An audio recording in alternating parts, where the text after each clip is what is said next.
اور اگر نہیں تو نبی علیہ السلام نے فرمایا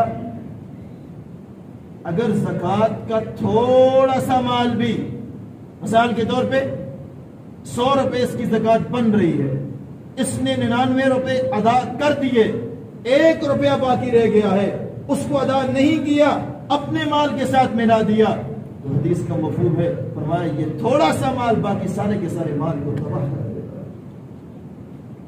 ایک بزرگ کا بیان سن رہا تھا، کافی عرصہ پہلے کی بات ہے، کہا کہ جب ہمارے معاشرے میں زکوٰۃ کے ادا کرنے کا فقدان ہوا، زکوٰۃ میں کمی کی گئی، زکوٰۃ کی ترتیب میں کمی کی گئی، عشر کی ترتیب میں کمی کی گئی، اس وقت سے ہماری عدالتیں آباد ہو گئی ہیں، ہمارے اسپتال آباد ہو گئے ہیں۔ ہم تو سمجھتے ہیں کہ یہ مال بچ جاتا ہے، نہیں، یہ بچتا نہیں ہے، یہ دوسرے کئی راستوں پہ اللہ رب العزت لگا دیتے ہیں، اس مال کے اندر سے برکتیں ختم ہو جاتی ہیں جس سے زکوٰۃ ادا نہیں کی جاتی، جب ادا ہو جاتی ہے تو اللہ رب العزت باقی مال کے اندر برکتیں بھی عطا فرماتے ہیں، باقی مال کو پاک بھی کر دیتے ہیں۔ دنیا کے اندر بھی اس مال سے بے برکتی ختم ہو گئی، لاکھوں کے حساب سے بینک بیلنس موجود ہے، لاکھوں کے حساب سے گھر میں موجود ہے، لیکن اطمینان نہیں ہے، چین نہیں ہے، سکون نہیں ہے۔ چھوٹا سا بچہ مختصر سی بیماری لگی، اسپتال لے کر گئے، 10-20 ہزار روپے ایسے لگ گئے۔ اس لیے یہ تیسرا بڑا رکن ہے، اس کا ہم اہتمام کریں اور اس غلط فہمی میں نہ جائیں کہ بس ایک اندازہ لگا کر ہم نے ادا کر دیا، نہیں، پورا حساب لگایا جائے، حساب لگایا جائے۔ اب زکوٰۃ کون دے گا؟ زکوٰۃ دینے کے لیے پہلی بات یہ ہے کہ وہ شخص مسلمان ہو، کیا ہو؟ مسلمان ہو، کافر کے اوپر زکوٰۃ نہیں ہے۔ دوسرے نمبر پہ فرمایا کہ وہ عاقل ہو، پاگل کے اوپر نہیں ہے، مجنون ہے، اس کے پاس اگر مال ہے بھی، وہ نصاب سے بڑھ بھی رہا ہے تو تب بھی اس کے اوپر نہیں ہے۔ پھر یہ بالغ ہو کیونکہ شریعت کا حکم ہے، جب شریعت کا حکم ہے تو یہ بچوں پہ نافذ نہیں ہوتا، بالغ ہونا بھی اس کے لیے ضروری ہے۔ پھر فرمایا کہ یہ صاحب نصاب بھی ہو، صاحب نصاب بھی ہو، صاحب نصاب کی بات کر رہا ہوں۔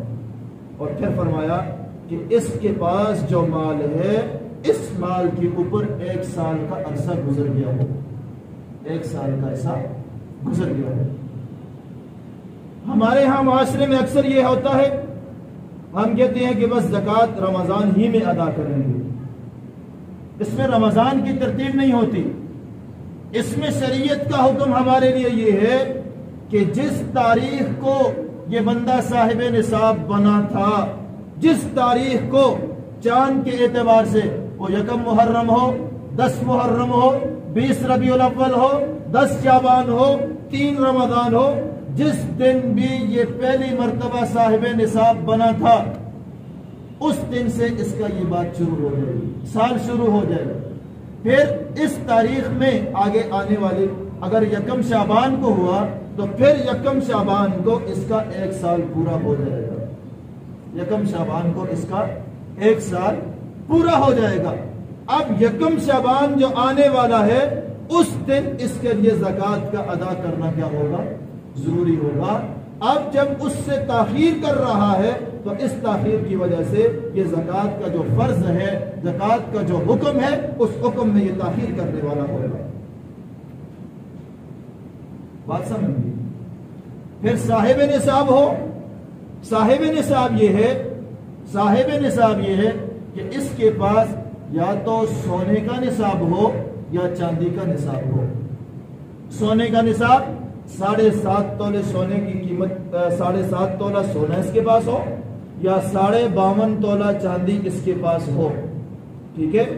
یا اگر اس کے پاس سونا نہیں ہے، چاندی نہیں ہے، پھر اس کے پاس یا تو یہ ہے کہ نقدی ہو، پیسے نقدوں میں موجود ہوں، اور یہ نقدی 52.5 تولہ چاندی کی قیمت کے برابر ہو، 52.5 تولہ چاندی کی قیمت کے برابر ہو، کیونکہ سونا جو ہے اس کی قیمت تو زیادہ بنتی ہے، چاندی کی قیمت کم بنتی ہے، تو کم کا نصاب یہ پورا ہو جاتا ہے، تو 52.5 تولہ چاندی اس کی قیمت اس کے پاس موجود ہو۔ اگر یہ بھی نہیں ہے تو اس کے پاس مال تجارت ہو، مال تجارت کے اندر وہ چیزیں آتی ہیں کہ جس کو اس نے تجارت کی غرض سے لیا ہوا ہو، اب تجارت کی غرض سے کیا ہے؟ کسی نے کوئی پلاٹ لے لیا تجارت کی غرض سے، کسی نے کوئی دکان لے لی ہے تجارت کی غرض سے، کسی نے کوئی گاڑی لے لی ہے شو روم میں تجارت کی غرض سے، تو یہ ساری کی ساری چیزیں کس میں آ جائیں گی؟ تجارت میں آ جائیں گی، ٹھیک ہے۔ اب اس کے مال میں وہ چیزیں جو چیزیں اس کی ضرورت کی ہیں وہ شامل نہیں ہوں گی، اس کی ضرورت کے کپڑے ہیں یہ شامل نہیں ہے، اس کی ضرورت کی گاڑی ہے وہ اس میں شامل نہیں ہے، اس کی ضرورت کے گھر کا سامان ہے وہ اس میں شامل نہیں ہے، اس کی ضرورت کا گھر ہے وہ اس میں شامل نہیں ہے، جو چیزیں ضرورت کی ہیں وہ اس میں شامل نہیں ہیں، ہاں جو چیزیں ضرورت سے زیادہ ہیں وہ اس میں شامل ہوں گی۔ پھر ہر بندے کی ضرورت جدا جدا ہوتی ہے، ہر بندے کی ضرورت جدا جدا ہوتی ہے، ٹھیک ہے۔ اب ایک بندے کی ضرورت اگر سواری میں ہے تو ایک بندے کی ضرورت ہے گھوڑا، وہ گھوڑا رکھے گا اس کی ضرورت میں آئے گی، ایک بندے کی ضرورت آلٹو ہے وہ اس کی ضرورت میں آ جائے گی، ایک بندے کی ضرورت اس سے آگے ہے، تو یہ ہر بندے کی جو ضرورت ہے وہ اس کے اعتبار سے ہوگی، پر جو بھی چیزیں اس کی ضرورت کی ہیں وہ اس میں شامل ہے۔ یہاں تک بات سمجھ میں؟ سونا اور جو چاندی ہے، سونا اور چاندی اس میں ضرورت کی بات نہیں ہے، وہ جس شکل میں بھی ہو، کسی کے پاس سونے کے سکے ہوں، سونے کی ڈلی ہو، سونے کا زیور ہو، جس شکل میں بھی یہ چیزیں ہو سونا اور چاندی، اس کے اوپر زکوٰۃ ہوگی۔ اب اگر کسی کے پاس 1 تولہ سونا ہے، 3 تولے چاندی ہے، 5,000 روپے نقدی میں ہے، ایک دکان ہے، اگر آپ ایک دکان کو الگ کر دیں زکوٰۃ نہیں ہوتی، چاندی تھوڑی سی ہے 3 تولے 5 تولے الگ کر دیں زکوٰۃ نہیں بنتی، اس میں نصاب نہیں بنتا، 2 تولے سونا ہے سونے کے حساب سے اس کے اوپر نہیں بنتا، لیکن ایک بندے کے پاس جب یہ ساری چیزیں موجود ہیں، 1 تولہ سونا ہے 7 کچھ چاندی ہے، ان دونوں کو ملایا گیا تو اب اس کے پاس اس کے اوپر بھی زکوٰۃ بن جاتی ہے۔ تھوڑا سا سونا ہے، تھوڑی سی چاندی ہے، نقدی تھوڑی سی موجود ہے، تو تب بھی اس کے اوپر کیا ہوگی؟ زکوٰۃ ادا کرنی لازمی ہوگی۔ پھر زکوٰۃ کے ادا کرنے کے اعتبار سے، زکوٰۃ کے ادا کرنے کے اعتبار سے جس بندے پہ فرض ہے، فرض عین ہے، یہ جس طریقے سے نماز یہ فرض عین ہے، ایسے ہی زکوٰۃ بھی فرض عین ہے، جس کے اوپر فرض ہے وہی اس کو ادا کرے گا، وہی اس کو کیا کرے گا؟ ادا کرے گا۔ مثال کے طور پہ والد صاحب ہیں، ان کا اپنا کاروبار، بیٹا ہے ان کا اپنا کاروبار، بیٹے کا جو کاروبار ہے یہ سارا کا سارا بیٹے کی ملکیت میں ہے، باپ کا جو کاروبار ہے وہ سارا کا سارا اس کی ملکیت میں ہے۔ جب دونوں کی ملکیتیں جدا جدا ہیں تو اب یہاں پہ زکوٰۃ بھی یہ جدا جدا ادا کریں گے۔ یہ نہیں ہے کہ باپ نے جدا کر دی، 3 بیٹے تینوں کے تینوں کاروبار کر رہے ہیں تو باپ کے ادا کرنے کی وجہ سے ان تینوں کی زکوٰۃ ادا نہیں ہوگی، یہ تینوں اپنی اپنی زکوٰۃ خود ادا کریں گے۔ ہاں اگر یہ کہیں بیٹوں کی طرف سے والد صاحب ادا کرنا چاہیں اور بیٹوں کی اجازت بھی ہو تو اس صورت میں یہاں پہ ان کی طرف سے زکوٰۃ ادا کرنا درست ہوگا۔ بات سمجھ رہے ہیں؟ لیکن اگر وہ ویسے ہی اٹھا کر دے دی جائے تو اس صورت میں یہاں پہ یہ نہیں ہوگا۔ یہ ایک بندے کے اوپر اپنا حق ہے، اپنے اوپر لازم ہے، کسی دوسرے کے ادا کرنے کی وجہ سے ادا نہیں ہوگا جب تک اس نے اجازت نہ دی ہو۔ پھر میاں بیوی کا معاملہ ہے، اگر بیوی کے پاس زیور ہوتے ہیں اکثر طور پہ، اب اگر کسی کے پاس چاندی کا اگر نصاب لگا دیا جائے 52.5 تولہ تو یہ